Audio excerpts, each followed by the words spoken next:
যখন কোনো বান্দা সূরা ফাতিহার একটা করে আয়াত বলে আলহামদুলিল্লাহি রাব্বিল আলামিন, সঙ্গে সঙ্গে আল্লাহ জবাব দিয়ে বলেন হামিদানি আবদি, বান্দা তুই আমার প্রশংসা করলি।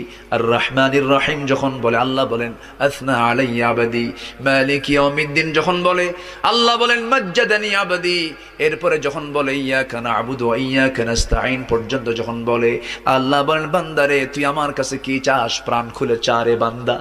ইহদিনাস সিরাতাল মুস্তাকিম থেকে শুরু করে নিয়া ওয়ালাদ-দাল্লিন পর্যন্ত যখন বান্দা বলে তখন আল্লাহ বলেন বান্দা নামাজের মধ্যে এমন প্রেমের খেলা খেললি বান্দা, তুই যা চাইলি সব আমি আল্লাহ কবুল করলাম। ওই বান্দা যখন রুকুতে যায় আল্লাহ তখন অস্থির হন।